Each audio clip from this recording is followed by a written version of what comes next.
Hello, I'm Glitch and welcome to the video. Today I will be, well, you read the title, didn't you? I know, it's an old theory, but hear me out. No, I won't claim this to be fully canon or that I've solved the lore, but I do believe in this.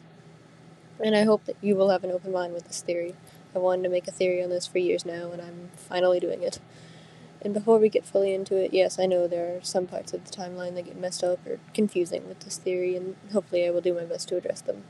Also, throughout this video, when I'm talking about the crying child specifically, I will just call him CC to avoid potential confusion. And I'll call this guy either Foxy Bro or Foxy Bully. Also, this starts out as sort of a dump of thoughts addressing potential parallels, and then it gets more coherent later on, I promise. So please stay with me here. And with that out of the way, let us begin. Now, I'm going to go ahead and get this out of the way. I, at this point in the lore, can't say for certain which kid died first, Elizabeth or CC, Charlie, or one of the MCI kids. However, I am going to pull from a fairly recent game theory video. It was released today as I'm writing this part of the script, so that'll give you a good indicator on how long this took me to fully write and make. At the very end of this theory, Tom here says that Afton could have been experimenting all the way back in the 70s using remnant and such to help put life back into his robotics, as Henry did. And Tom mentions that this is why the line of FNAF 4 is so important. I will put you back together. Afton says this because he knows he can. He knows he can bring CC back to life, and that is where this theory begins. I think he did bring CC back to life, and he is the Michael Afton we play as in many of the games. Obviously, the Mikevictim theory fell apart when you know that the crying child dies at the end of FNAF 4, either passing on or dual possessing Golden Freddy along with Cassidy. And yes, I will get to that part too, I promise.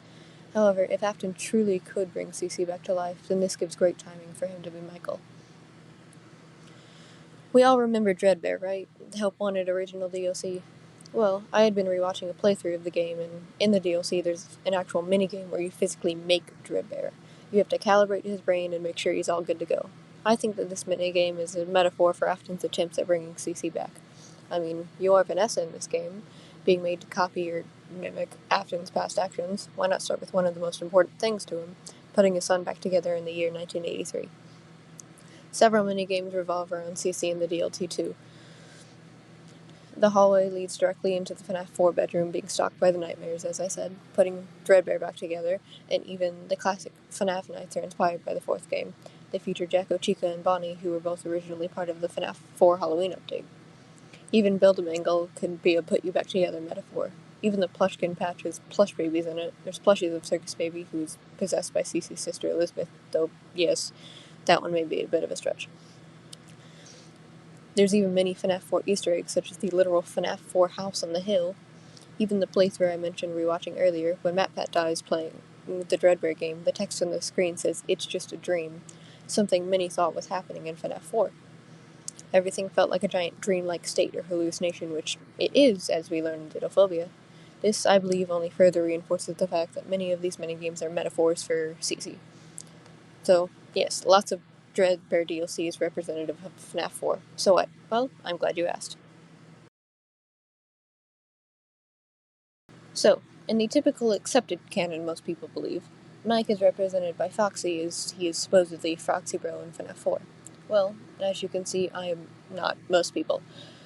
Mike is actually more represented by bears, something we typically associate more so with Cece. Cece was bitten by Fredbear, then possesses Golden Freddy along with Cassidy. I mean, in FNAF 2, Mike, under the name of Fritz Smith, uses the Freddy mask, and in FNAF 6, Mike is constantly represented by a bear figure in the cutscenes before the game even begins and during the endings. There's even a popular security breach theory that Mike ends up possessing Glamrock Freddy, another bear. And with what I said earlier, this means he and CC could also be represented by Dreadbear as well, further tying them together. So that could be 4 times Mike is represented by bears, just like CC is, not even counting Fredbear and Golden Freddy. And that's not even all. There's another time Mike is represented by a bear, and this one isn't a metaphor or potential correlation, it is directly stated. In the Silver Eyes trilogy, a kid named Michael possesses Golden Freddy. It is stated over and over that Charlie and her friends know it is Michael looking at them through that suit. Why would Scott build all of that up in the books only to go back on it? It's a major point and something incredibly important to the characters. You may rebuttal with, well, the illusion discs were important in the books, and if they don't matter in FNAF 4 anymore. But do we truly know if they're completely null now? I mean, They could explain many things, such as why Fanny in Security Breach gives that weird glitchy effect with a high-pitched ringing, or maybe even helping with the realistic AR technology shown in the books, like Under Construction.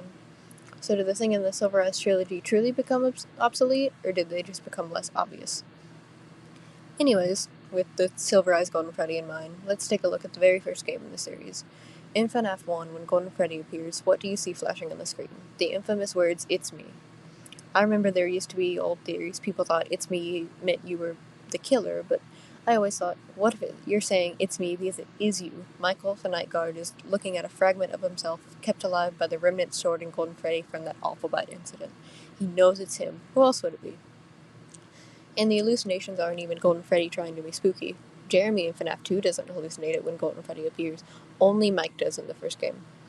Michael is directly related to Golden Freddy in both the books and the games, and well, believe it or not, there's more evidence in the books, in the newer ones too.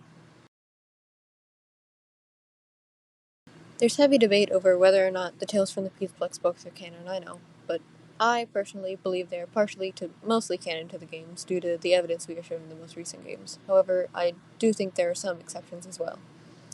I believe that the last three stories of the series, B7-2, Alone Together, and Dittophobia, are all metaphors for other characters. Are they fully canon themselves? I am unsure, but I think they work best as metaphors and parallels to other characters in the franchise. Dittophobia is obviously a parallel, at the very least, to CC. Alone Together is similar to Charlie's story in The Silver Eyes, with parents splitting apart due to their child Travis dying and Travis trying to find a hidden ghost behind the wall of the Mechanical Turk, not realizing that the dead one is actually him. And with that one being a parallel to Charlie, especially Charlie and the Twisted Ones, it can also act as a parallel to Ruin because of how similar the stories are. However, while I could talk about those stories for a while, I want to focus on B7-2 and its original story, B7. There is so much stuff here. I annotated the hell out of B7-2 when I reread it recently in May. There's both Mike and CC parallels no matter what you believe to be canon, and, well, any story that's a two-parter has to be more important than the others, right? So, if you haven't read the story, B7 is about a kid named Billy who believes himself to be a robot up until he's an adult. He changes his name to B7, acts as an animatronic would, and claims he is only fulfilling the duty of being a good child. Later on, he even gets prosthetics to help with his robotic appearance. The surgery is being done by a shady doctor who's only called Doc. In B7-2, it is him recovering after attempting to crush himself in a trash compactor after realizing his mistakes. He gets used to his new life and has a happy ending, becoming his true self. So, right off the bat, this kid's name is Billy. Billy could be shortened to Bill, which is short for William, like William Mountain. Not the strongest piece of evidence, but it is said several times in the story Billy looks just like his dad, as Michael does in the games.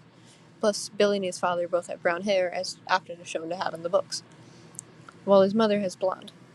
This could easily correlate to The Immortal and the Restless, the show and sister location many believe a soap opera metaphor for William and his wife.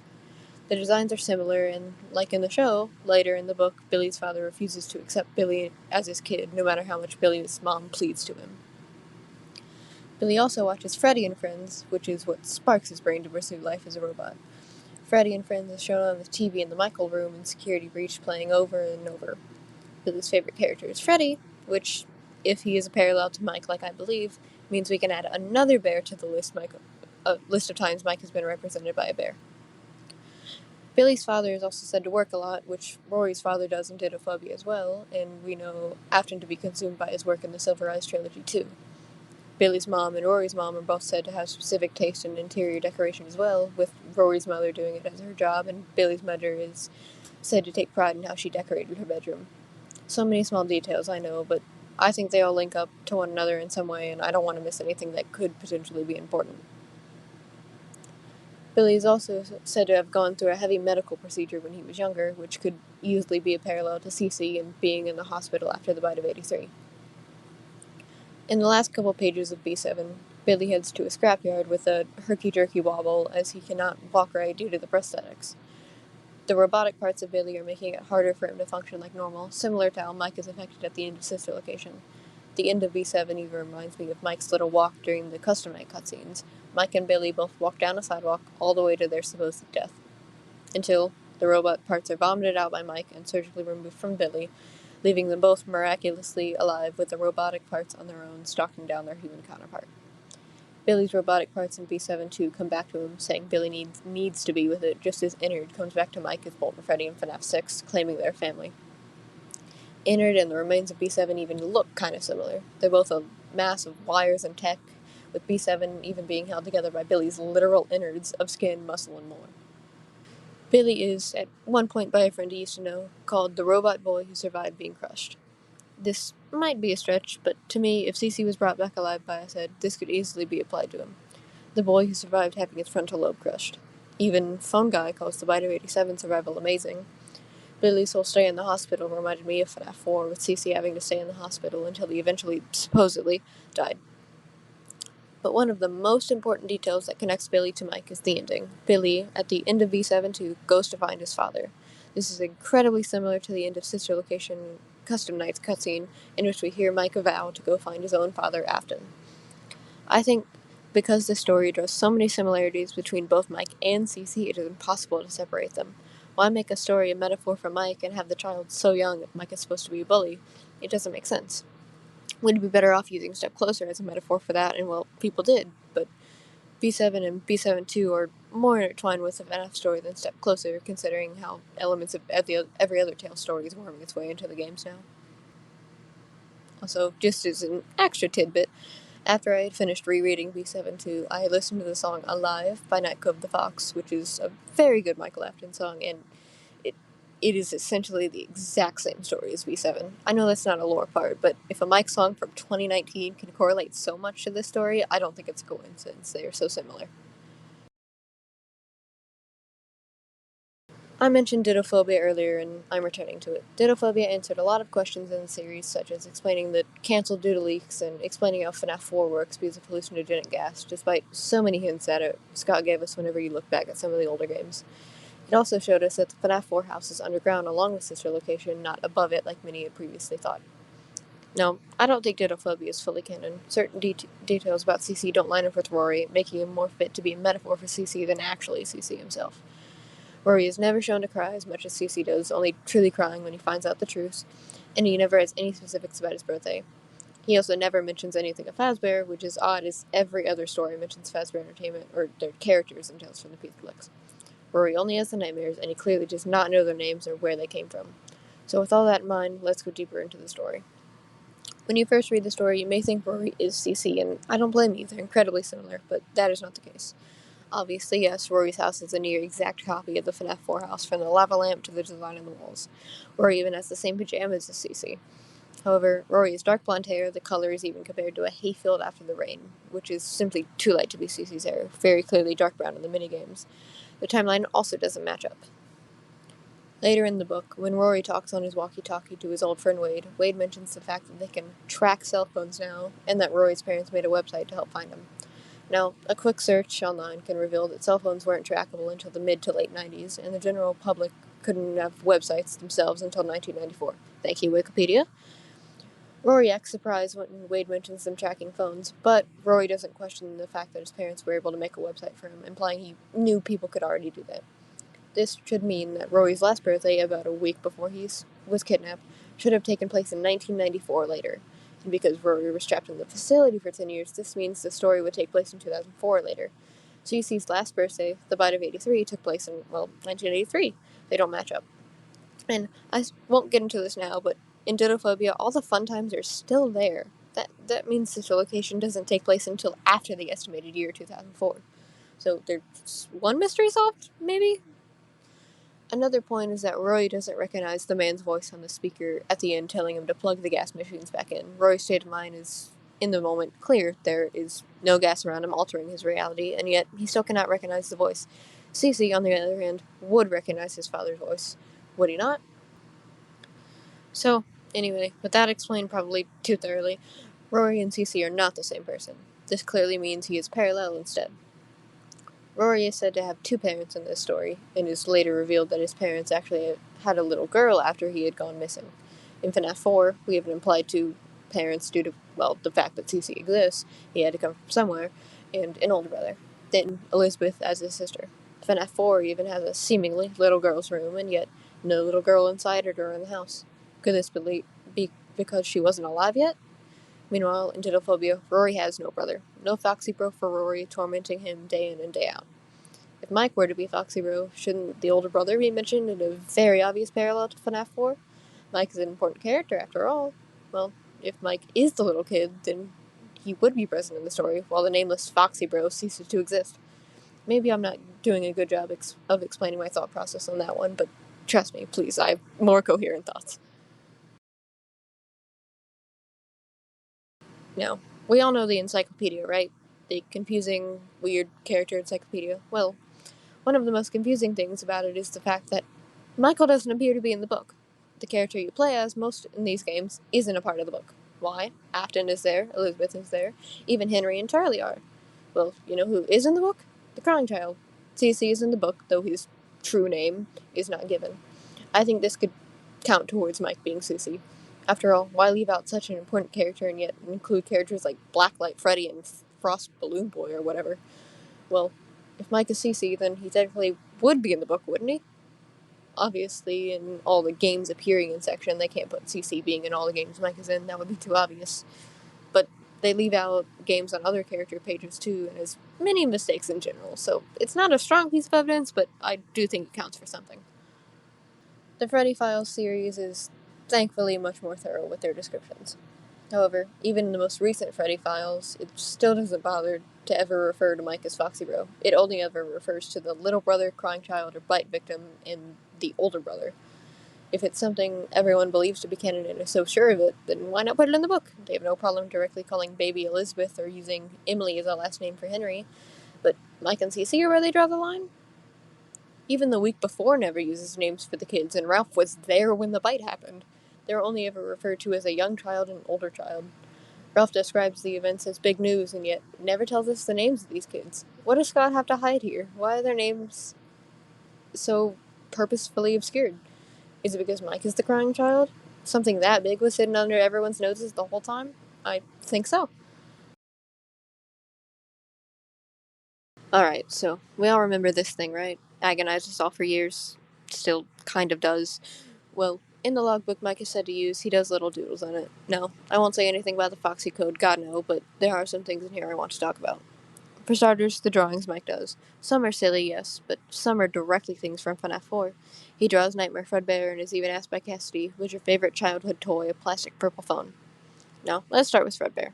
As we know from Dittophobia, the facility that ran the FNAF 4 Nightmares is underground, separate from the actual Afton House like we originally had thought. The only way for Mike to know about these nightmares is if he saw them himself. So, Mike would have to be present in this facility for some time, specifically as a child, as the papers Rory finds in Dittophobia says. Apparently the whole thing was a nasty experiment designed to study the effects of ongoing fear in children. Obviously, Mike wasn't in the place for a full 10 years like Rory was, because then he'd be unable to work at Freddy's, but he was there for some time. Now, with Cassidy speaking to him, the purple phone is specifically a toy in the bedroom of FNAF 4, being occupied by a child, as we can see from Dittophobia and also the fact that our height in FNAF 4 is small, below the doorknob.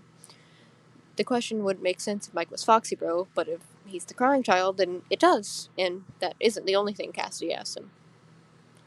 One page of the logbook asked about imaginary friends and stuffed animals the reader may have had as a child. The page even features our lovely psychic friend Fredbear. Here, Cassidy asks Mike, "Does he still talk to you?" Presumably talking about the Fredbear plush, the exact plush that talks to the crying child constantly throughout FNAF 4. The only reason this question would have been asked is if Mike is Cece. The Foxy Bro guy doesn't have a plush he carries with him, only Cece.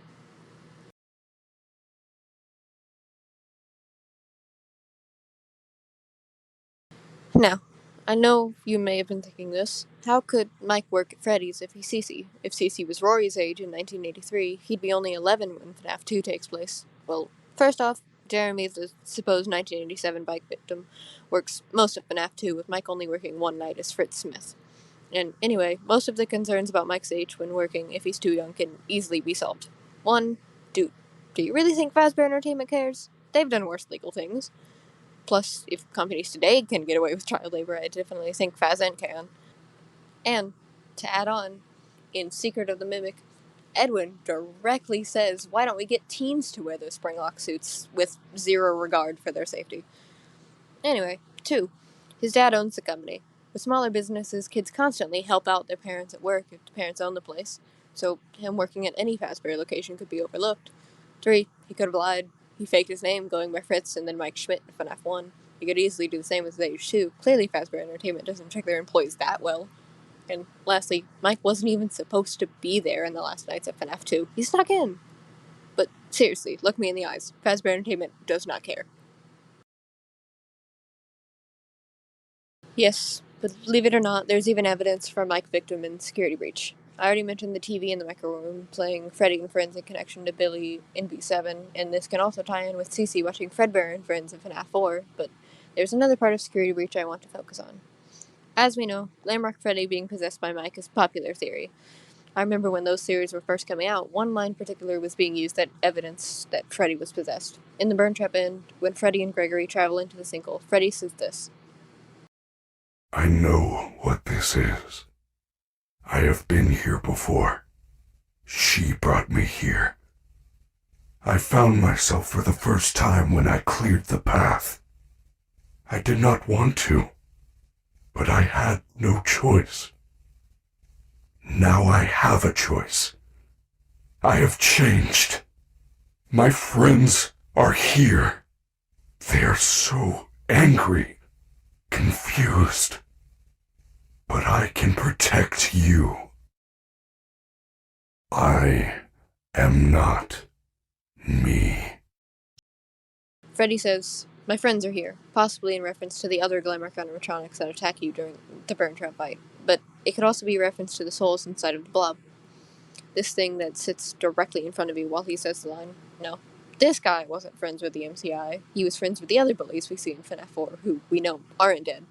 Oswald's dad is one of them, and Cassie's dad survived up until at least before Ruin. None of them would be possessing the blob. However, Cece could have been friends with them. Same age, all kids going to the same pizza place or even school. Whoever is inside Glamrock Freddy knows them, just like how Cece could have known the MCI, just like how Michael in the Silver Eyes trilogy is friends with the missing kids. If Glamrock Freddy is Mike, then Mike has to be Cece for this theory to make sense. The "my friends are here" line even connects to the dialogue in FNAF 4 with "these are my friends" and "we're still your friends. Do you believe that?" And Freddy's "I am not me" even acts as an antithesis to the famous "it's me" hallucinated by Mike in the first game.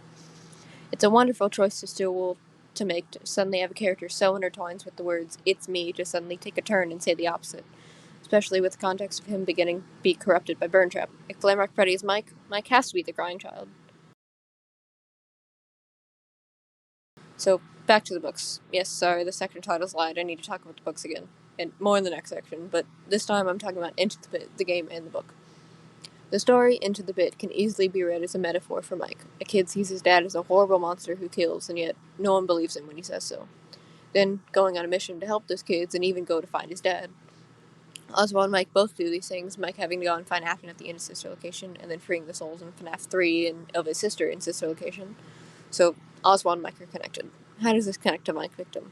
Well, Oswald's room is very similar to the FNAF 4 bedroom where the crying child sleeps. Same lava lamp, toys on the floor, lamp near the bed, and even the wall colors and chair rail are similar. Once again, Mike and Cece are connected through a character metaphor from the books. Okay, so, after all that, there's still one big question. If Michael is the crying child, then who is Foxy Bro? I think I found an answer to it. Back to Fazbear's Frights for a moment. There are two stories I want to focus on here: Kids at Play and Lonely Freddy. In Kids at Play, Joel is an older teen who hates working for his father, then one day hits a kid with his car and is racked with guilt over it, thinking he killed the kid. He doesn't do anything about it, and at the end is turned into one of the Kids at Play signs he sees all throughout the neighborhood. He becomes something meant to warn others not to speed like he had done that day. And it turns out the kid he hit isn't even dead, just hurt and scared. The Kids at Play sign is even something Fazbear Entertainment set up themselves as a public safety initiative. Meanwhile, in Lonely Freddy, an older brother, Alec, is annoyed and angry at his family and little sister, and eventually tips to ruin his sister's birthday party in an act of petty revenge. But he finds the Lonely Freddy after he realized what he did was wrong, and the Lonely Freddy swaps their consciousness. The Freddy is now in control of Alec's body, and Alec is now in control of the Lonely Freddy against his will. Plus, the thing Alec steals from his little sister in the birthday party is a Yarg Foxy plush, which could technically already connect him to Foxy Bro. But anyway, both of these stories have similar main characters being angry at their families and then taking out their emotions in bad ways. Then they are turned to Freddy's characters at the end. Now, I think something similar could have happened to the older brother, whether he be now discarded or possessing the Foxy mask on the wall in FNAF 3 or something else entirely, I don't know. But these stories are meant to tell us something, are they not? I think this is what they could be trying to say. The Foxy bully knew he hurt the crying child, knew that he hurt Michael, and this is his karma of sorts. He could have done it to himself, or Afton could have, enraged that Foxy Bro killed his son. This isn't the strongest part of the theory, and I recognize that, but it's something. All of these arrows pointing to Mike is the crying child, and there's gotta be something for the Foxy bully, and I think this is it.